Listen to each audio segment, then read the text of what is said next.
Hello and welcome to World Insight with me, Tian Wei, coming to you live from Beijing on CGTN. Coming up on today's program, leaders from Britain, France, and the U.S. are answering questions to their own legislators over airstrikes against Syria over the weekend. What's the consequence of the attack on Syria without UN approval? China's top diplomat meets with Japanese Prime Minister and Foreign Minister in Tokyo. Could better economic ties between the world's second and third largest economies offset rising U.S. tariffs?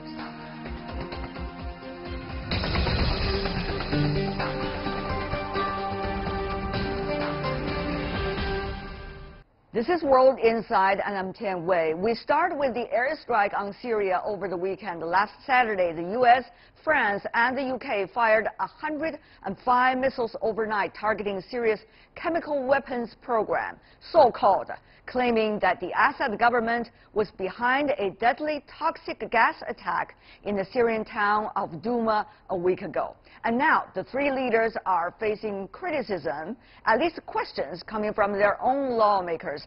They have to justify their authority to launch military actions that bypassed the legislators' approval. Cold War allies Britain, France and the US insisted they were right in carrying out a joint military action in Syria without seeking parliamentary or congressional approval.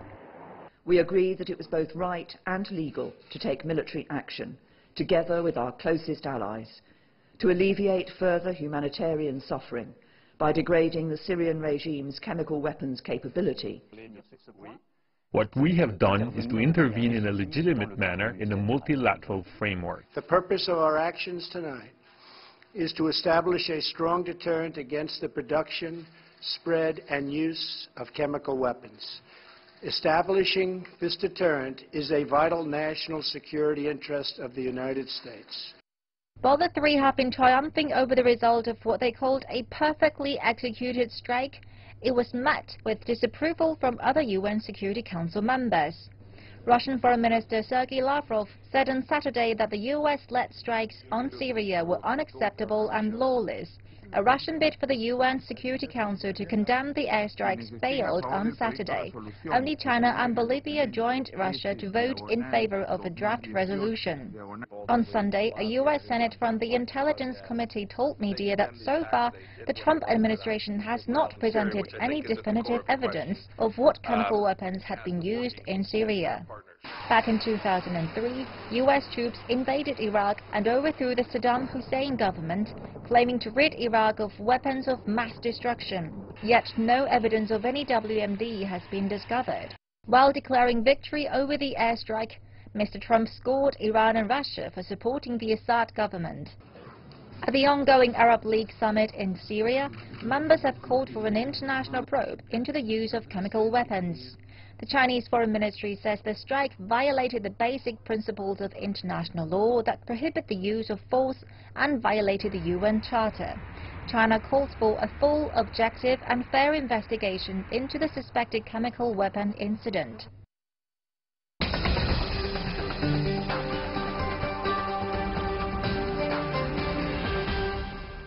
For more on the airstrike in Syria, we are joined in our Beijing studio, Teng Jianqun, Director of the Center for Arms Control of the China Institute of International Studies. Welcome, sir.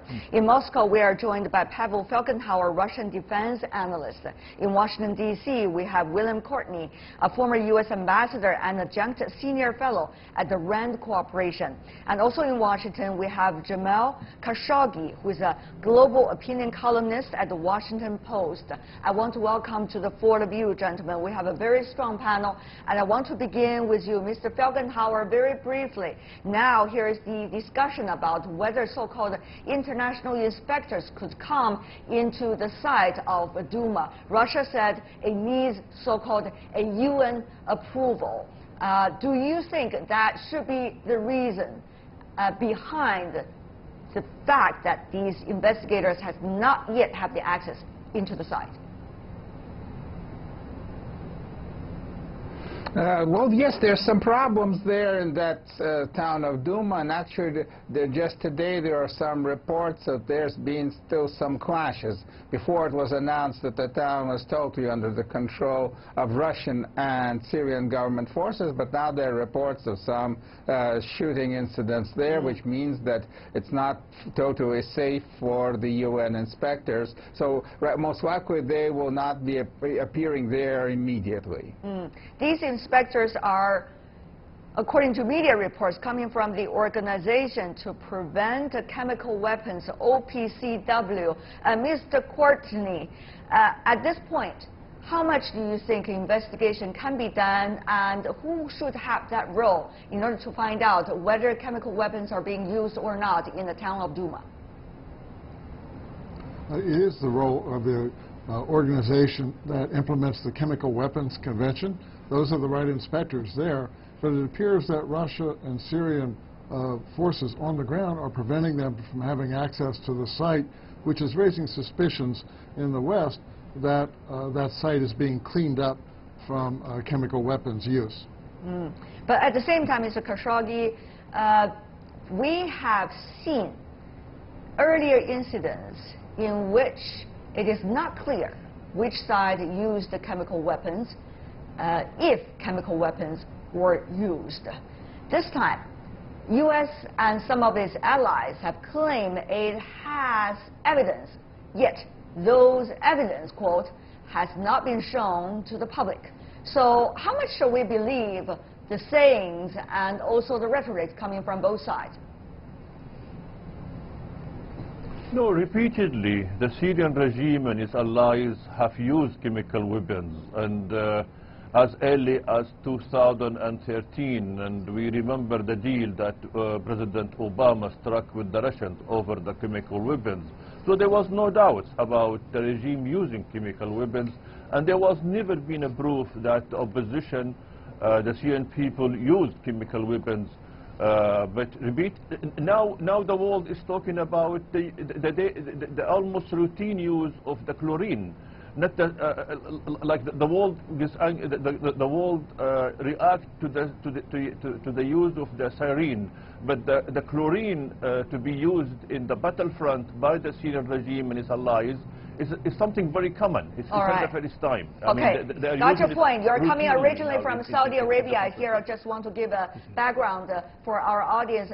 By the way, Mr. Falkenhauer, your foreign minister, in its interview with the media, suggesting that what the media have suggested, including what Mr. Khashoggi just earlier suggested, are mainly so-called accusations coming from the West, and also the media's quotes coming from social media platforms, not necessarily hard evidence whether chemical weapons are being used or not. Mr. Falkenhauer, what do you make of this kinds of explanation?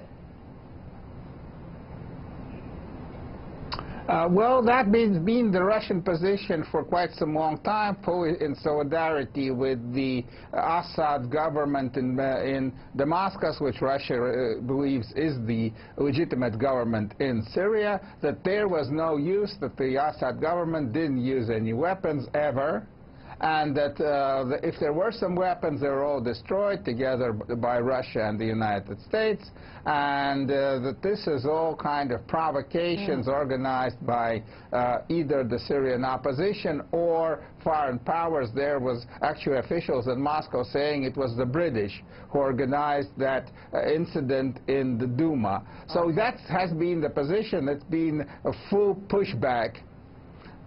All right.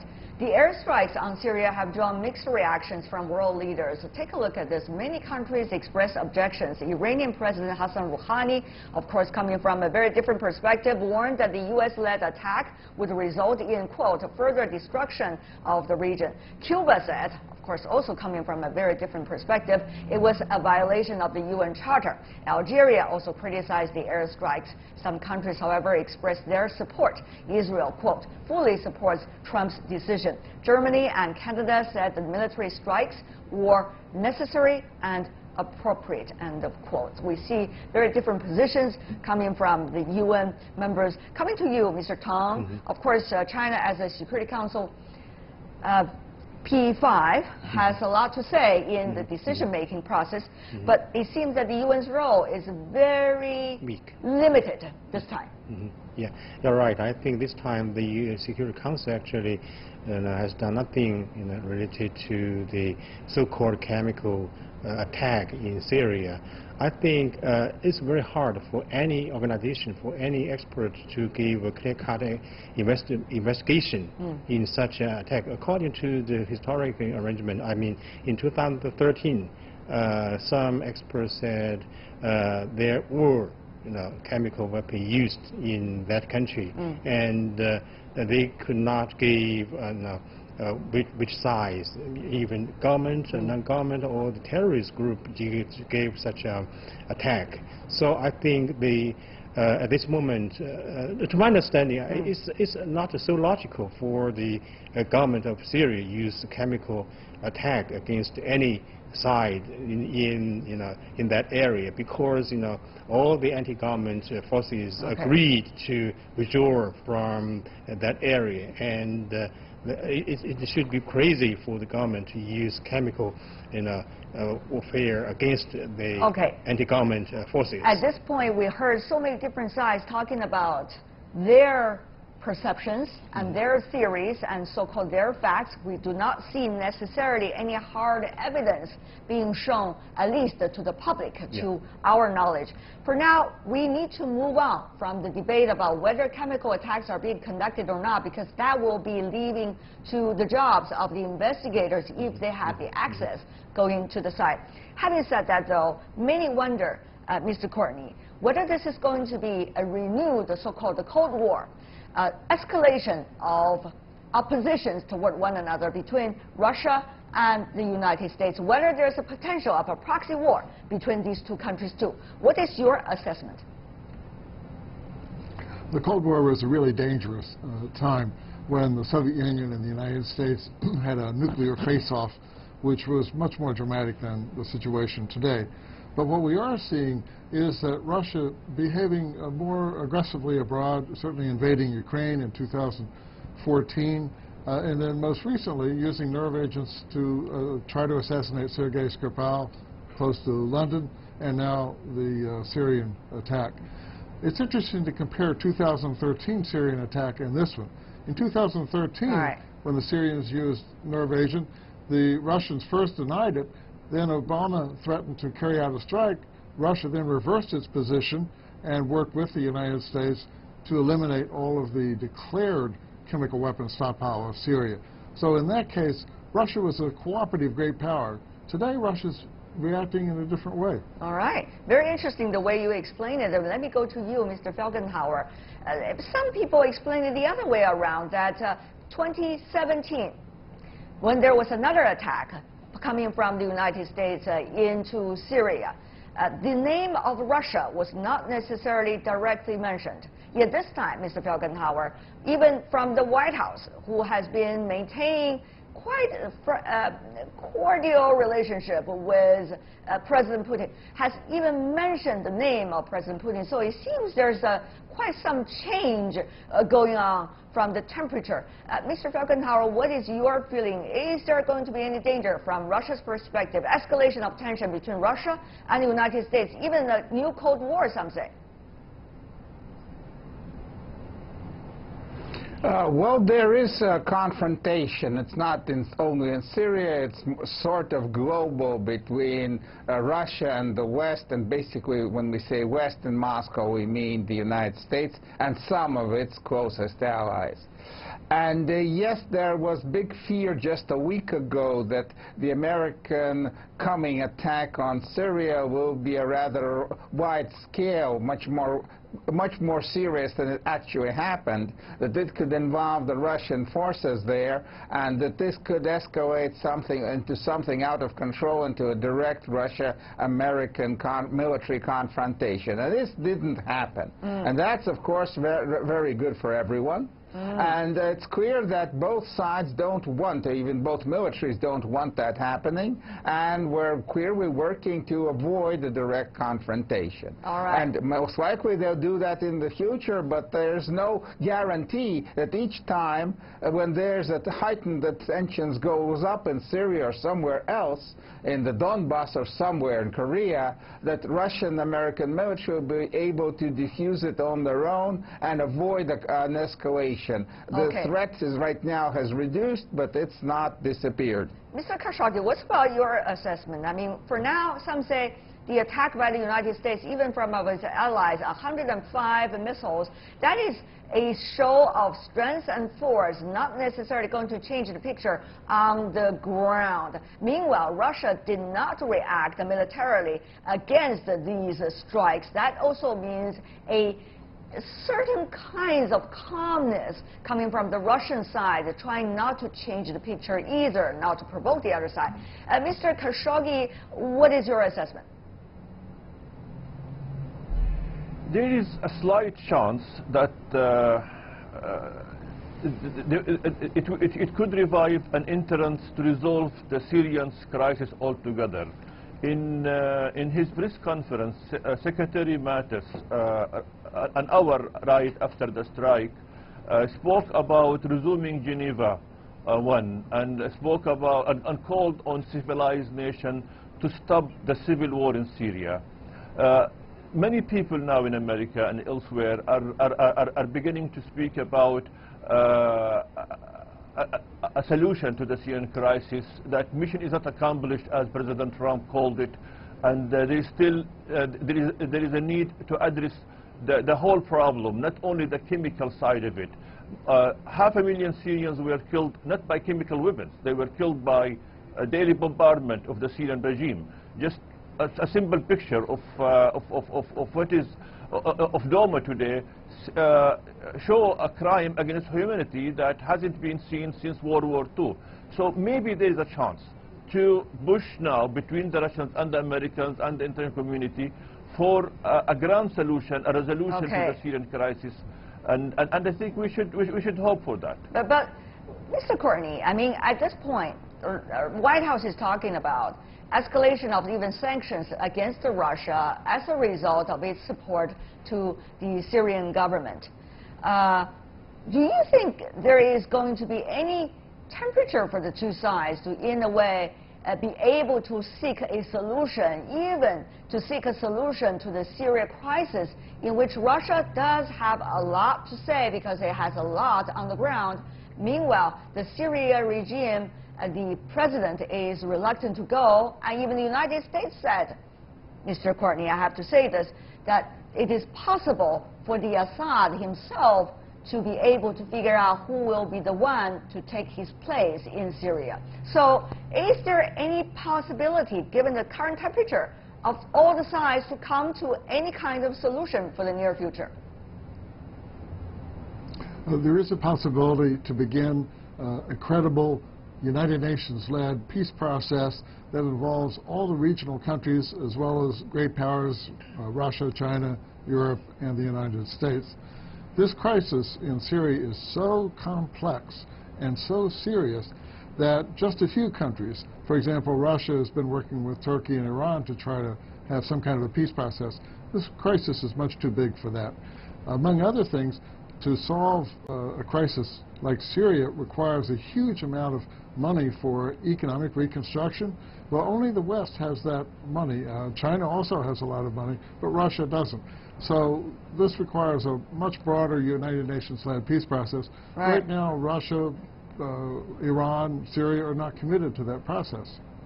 But at the same time, is the United States committed to that process? Mr. Felgenhauer, from the Russian perspective, we see President Trump has been repeatedly investigated by the establishment, and it seems that with the Comey recently, the rhetoric coming from there, he's further in trouble. So people wonder, what are the attack against Syria? Is originally an attack about so-called chemical attacks, which the evidence has not been shown, or is it more domestic politics related? Mr. Felgenhauer, from Russia's perspective, how do you guys see this? Yes, it was just mentioned that about maybe 500,000 Syrians lost their lives on all sides of this terrible civil war, and very, very few of them, of this number, from chemical weapons per se. So this, what happened in Duma, is not really that important for two great nuclear superpowers to move to the brink of a open military confrontation. There are other reasons, and these reasons are not really so much in Syria. Washington is split, the establishment there is split and infighting. And there are splits in the establishment in Moscow too. There's a party of war and a party of peace. So this is more internal from a Russian point of view and from the American point of view. And there are those who maybe believe that some are keeping the confrontation alive, keeping it hot, though of course no one really wants war. Even the party of war in Moscow doesn't want war with America, no way. But keeping the confrontation live is very important for many internal reasons. So this is a very complicated situation. It's not just about Syria, it's not just about the Geneva process and finding a way to kind of put Syria back again together. We all agree. We all agree. There are so many different layers.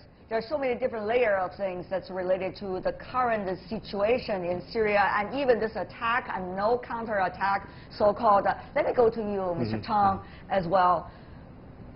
If you look at what is going on between Russia and the United States, President Trump, just a few weeks ago, saying to President Putin, come to the White House, let's have a meeting, okay? And now the tone has changed. So which one is more likely to be the future trend of this bilateral relationship? The quote-unquote invitation, or now further sanctions? Is Syria the issue, or Syria is only a reflection of the overall relationship between these two countries? Of course, the competition in Syria has been a reflection of the relations between the two superpowers, or two major powers in the world. Actually, if we look at the relations between Russia and the United States, we can discuss from two layers. The first is the personal relations. I'm sure President Donald Trump would like to have such a summit, in the future. And as he said, after the re-election of Putin as the president of Russia, and this is a personal relation. I'm sure Putin would like to have such a summit. And another layer is state to state, especially the representatives and the senators in the Capitol Hill. They would like to have some enemy of the United States, so they can have benefit some from the competition between the two major powers. This is actually a state-to-state relations, and I don't think Donald Trump has much room to go forward to improve the relation between the two countries. All right. Well, we have different perspectives certainly in this discussion. Before we go, I do want to have very briefly your opinions, Mr. Courtney, for example. Will there be another strike? If there were going to be, what is likely to be the scale of that strike? What is your assessment, sir? At present, it's impossible to predict whether there will be another strike.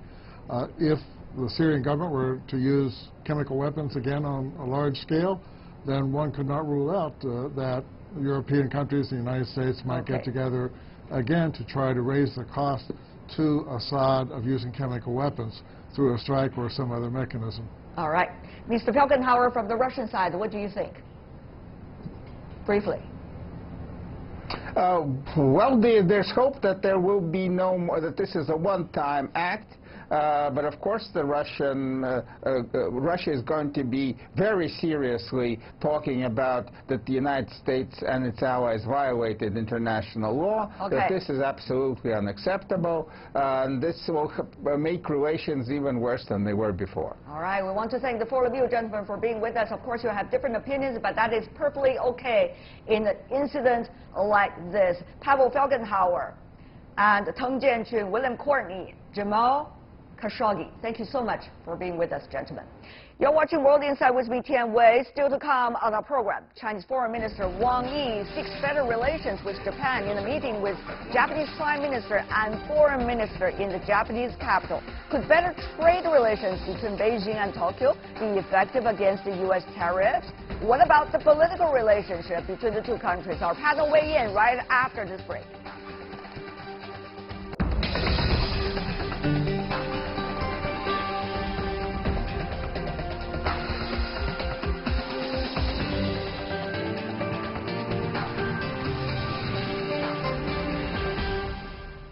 You are watching World Insight with me, Tian Wei, coming to you Monday to Friday on CGTN.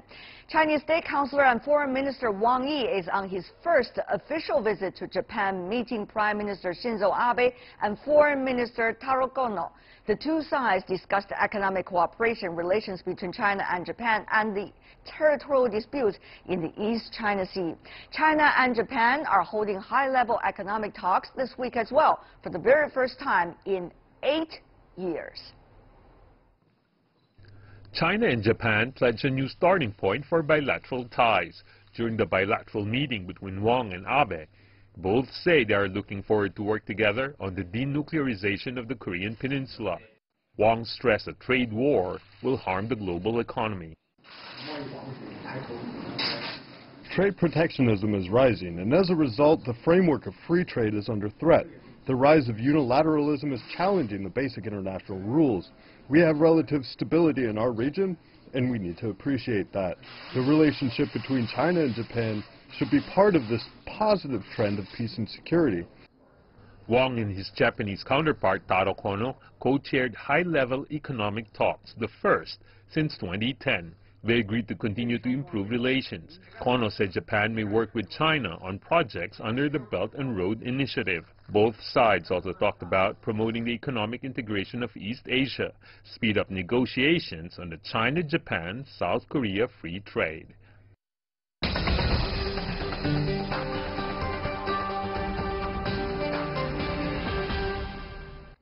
For more on the relations between China and Japan, Chinese Foreign Minister Wang Yi's visit to Japan and China-Japan relations, we are joining in our Beijing studio Rong Ying, the Vice President of CIIS, the China Institute of International Studies. Mr. Rong, also former Minister Counselor at the Chinese Embassy in Japan from the year 2011 to 2016. Those were some of the rocky years, I have to say. Mr. Rong, welcome back. In Washington, D.C., we are joined by Yoshikazu Kato, who is a research fellow at the Chahari Institute and a columnist of the New York Times Chinese web edition. Welcome as well. I want to begin with you, Mr. Rong.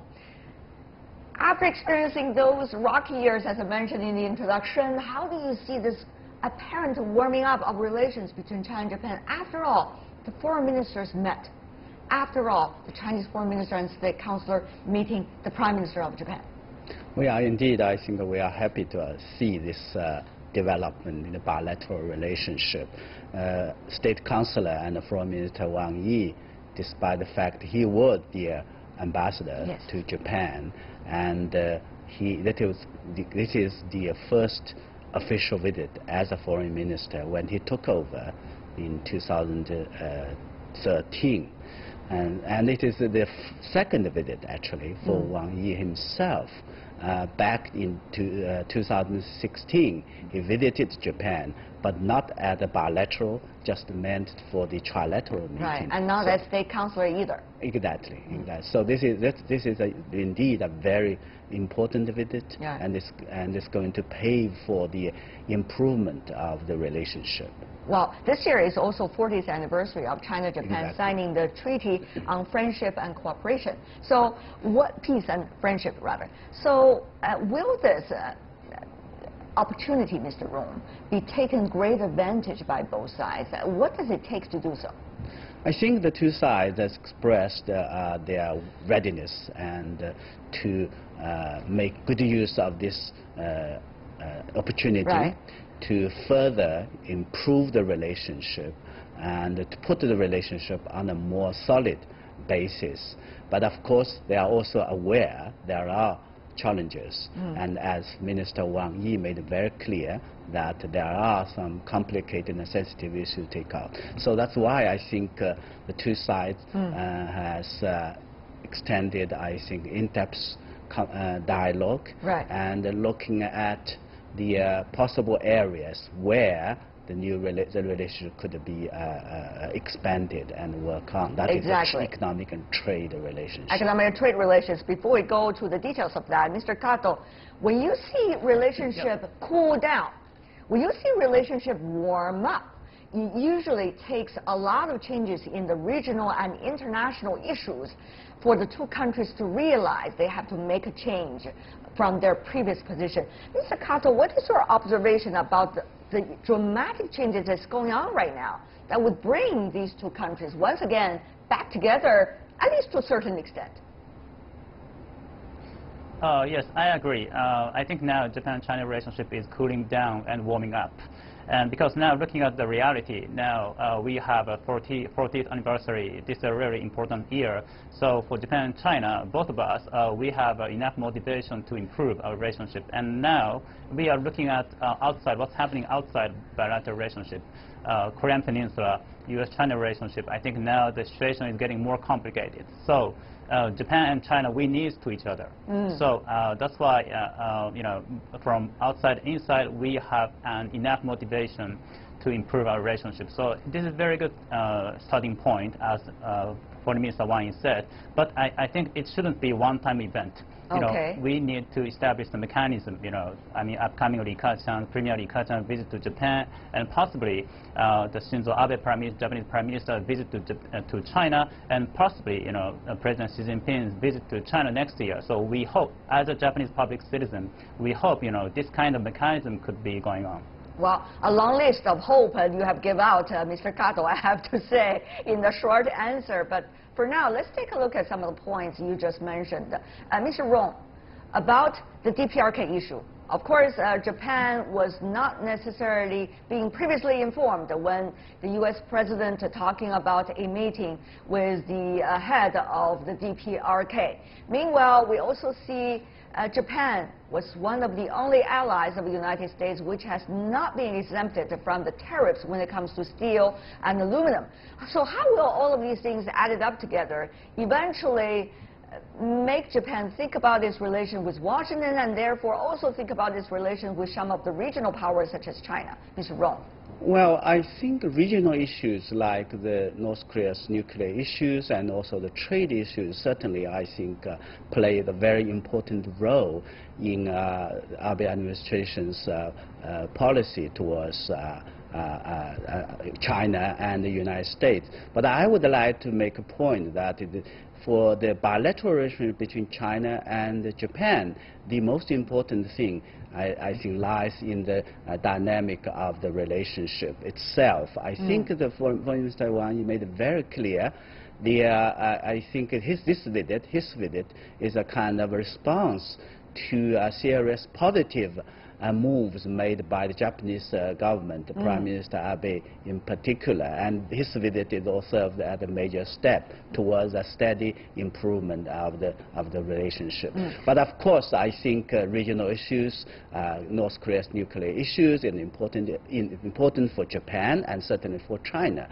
And for Japan, I can understand that it has a very big concern, that is the abduction issues.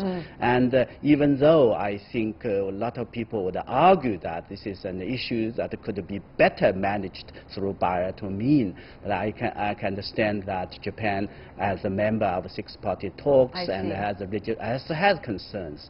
Trade issues, again, important for Japan, for China, and for the region world at large. There's a consensus, I think, during the visit. Two leaders expressed their common understanding that it has to be dealt with according to the rules centered with WTO. So I think there are very important area for the cooperation. Okay, there we go. From the Chinese side, what about from the Japan side? I mean, we see the messages have been be able to be communicated over the past few months between the two sides. Mr. Kato, what do you think is the key issue that made Japan come back to realize this relationship is extremely important, and also it should take some efforts to make it come back again, Mr. Kato? I think at this moment, Prime Minister Shinzo Abe met with Foreign Minister Wang Yi. And I think this means a positive and strong message for Japan to make a point of Japan-China relationship. And I'm sure for Chinese government, for example, the Belt and Road Initiative, or Chinese more stronger efforts in international community, this would be really important for China and Japan. If possible, we could support something as much as we can. And I think like our leaders previously confirmed, we need to make sure we shouldn't threaten to each other. We should make a commitment to regional stability and prosperity. And I think at this moment we surely assured this recognition. We can work together. We can move forward together. So this is a really important message to the to China-Japan relationship. Well, 2018, as we said, marks the 40th anniversary China-Japan Peace and Friendship Treaty. A month after meeting the Chinese President Xi Jinping at the APEC meetings last year, Japanese Prime Minister Shinzo Abe said he is willing to take Japan-China relations to a new level. Abe said that he hopes to increase cooperation and communication with China, including the Belt and Road Initiative, as you just mentioned. Meanwhile, bilateral visits by President Xi and Prime Minister Abe are also being planned at this point. And as Tokyo battles to stay relevant on the Korean Peninsula issue, Japan is also pushing to host a trilateral meeting among Prime Ministers Abe, Chinese Premier Li Keqiang, and South Korean President Moon Jae-in. These are things that are going on right now, but we do not know whether they will be able to be realized. So that is the thing that we have to talk about, Mr. Rong. From now to the roadmap that both of you have been talking about, what exactly does it take? Well, I think at this moment, certainly we have to go further along the what we have agreed, that is reached out of this visit. I think so far as we can see that this is a successful visit. It has strengthened the mutual trust, and it also has I think increased the consensus, and I believe it will also agree that we have to work together to manage differences so that the momentum of this improving the relationship will be maintained.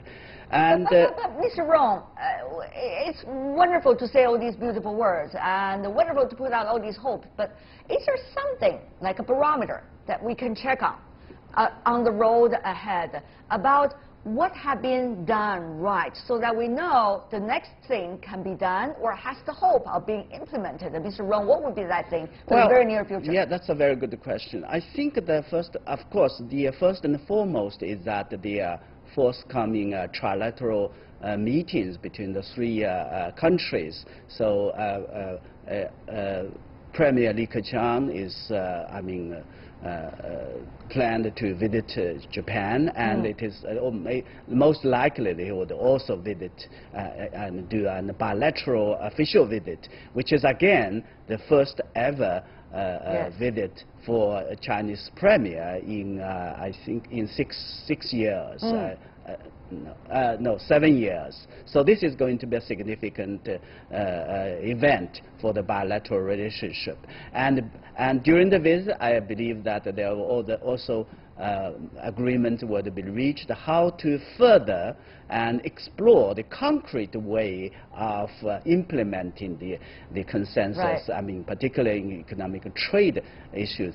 Again, at the high level economic dialogue, and we have already learned that there are many agreements and that to further the relationship and also specific areas. Certainly Belt and Road Initiative is one of them, but we have to again work on and see what we can come out. But you know, Mr. Kato, also in the Japanese political hemisphere, you have your own limits, you also have your own space to be explored. To what extent can these topics be explored? The Belt and Road Initiative, for example, economic further cooperation with China, and the regional issues with China. To what extent can the Abe administration administration now be able to explore those space? Mr. Kato, your judgment. Yes, I think the roadmap initiative, I think for Japan, we need some time and process to learning and understanding what is the Belt and Road Initiative. So I think it should be a long-term process to be a commitment. But I think I have figured out when Foreign Minister Wang Yi met Shinzo Abe, our Prime Minister, he pointed out we should strengthen our cooperation outside of the bilateral relationship. I mean, our commitment to the third countries and region. I think this would be a very important point in concrete cooperation. For example, we are looking at Latin America, Southeast Asia, and perhaps we need to implement some joint investment or some joint cooperation project outside of the Japan-China relationship. And this could be some kind of confidence building process for Japan-China. It means, Japan-China, we should be responsible more for the region's prosperity and stability. This is more than bilateral relationship, and this would be a very important step for strengthening Japan-China relationship. I see. Mr. Rong, before we go, very briefly to respond to your Japanese colleague. Earlier we see investment in Africa, in Latin America, and some of the other regions have seen some, quote, competition between China and Japan. Can the two countries turn, quote, competition into cooperation? Mr. Rong, very briefly from you. I think competition is all right. I mean, as long as healthy competitions. And living in this world, competitive world, I think we certainly will have to live with kind of competition. With that Belt and Road Initiative, I think China has always welcomed the participation of Japan. The only problem, as I think our colleagues mentioned, that it seems that still at this moment to have some hesitation or reservation. And we only hope that Japan, with the business community actually, as far as I know, they are very enthusiastic, come out and more enthusiastically and working together with China for that. But bilateral relations are always important. Yeah, a political relationship and also economic trade. I think the new areas, as I mentioned. Let us hope that this is a new beginning. Certainly it will be more promising, and we hope that the relationship will be on more steady and healthy We are running out of time. For now, I want to thank both of you, Rong Ying and Yoshikazu Kato. Thank you so much, gentlemen, for being with us. China-Japan relations, very fascinating. We see the warm-up of it over the past few days. That is all the time we have for today. If you'd like to see more, try to find us World Insight CGTN into your search engine or check out our YouTube channel. You can also follow us on Twitter, Facebook, and Sina Weibo. From me, Tian Wei, and everyone on the World Insight team, thanks for watching, and tune in again next time for insights across China and around the world. Good night.